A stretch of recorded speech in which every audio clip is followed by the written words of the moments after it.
Star మా ఛానల్లో ప్రసారం అవుతున్న సీరియల్ ఇల్లు ఇల్లాలు పిల్లలు. ఈ సీరియల్ స్టార్ట్ అయినప్పటి నుంచి మంచి ఇంట్రెస్టింగ్ కథాంశంతోనే కాదు, హైయెస్ట్ టీఆర్పీ రేటింగ్తో కూడా దూసుకెళ్తుంది. అయితే ఈ సీరియల్లో ప్రేమ పాత్రలోనికి కొత్త నటి ఎంట్రీ ఇచ్చింది. ఆమె పేరు మాన్వితా జగదీష్. మాన్వితా జగదీష్ గురించి కొన్ని ఇంట్రెస్టింగ్ విషయాలను మనం ఈ వీడియోలో తెలుసుకుందాం. మాన్విత కన్నడ నటి. ఆమె బెంగళూరులో పుట్టి పెరిగారు. తన స్టడీస్ మొత్తం బెంగళూరులోనే కంప్లీట్ చేసుకుంది మాన్విత. అయితే ఆమె చిన్నప్పటి నుంచి కల్చరల్ ప్రోగ్రామ్స్ లో చాలా యాక్టివ్ గా ఉండేవారు. అలా తనకి నటన మీద ఇంట్రెస్ట్ మొదలైంది. దాంతో మోడల్ గా తన కెరియర్ ని స్టార్ట్ చేసి కన్నడ సీరియల్ ఇండస్ట్రీలోనికి ఎంట్రీ ఇచ్చింది మాన్విత. అలా కన్నడలో పలు సీరియల్స్ లో నటించింది మాన్విత.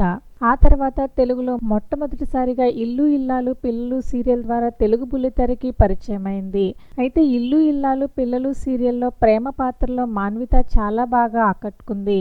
అయితే మాన్విత ఎంట్రీ కన్నా ముందు ఆ ప్లేస్ లో లావణ్య నటించారు. ఇక లావణ్య తల్లి కాబోవడంతో ఆమె సీరియల్ నుంచి అర్ధాంతరంగా తప్పుకున్నారు. దాంతో మాన్వితకి ప్రేమ పాత్రలో నటించే అవకాశం వచ్చింది. ఇక మాన్విత కూడా ప్రేమ పాత్రలో ధీరజ్ కి పేరుగా చాలా బాగా ఆకట్టుకుంటుంది. ఇక తన పర్సనల్ లైఫ్ విషయానికి వస్తే అమ్మ, నాన్న అలాగే తమ్ముడు ఉన్నారు.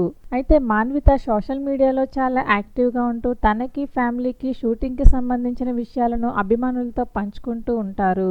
మరి ఇల్లు ఇల్లాలు పిల్లలు సీరియల్లో ప్రేమ పాత్రలా ఆకట్టుకుంటున్న మాన్వితా జగదీష్ నటనపై మీ అభిప్రాయాలను కామెంట్ చేయండి. వీడియో నచ్చినట్లయితే లైక్ చేయండి. ఛానల్ని సబ్స్క్రైబ్ చేసుకోవడం మర్చిపోకండి.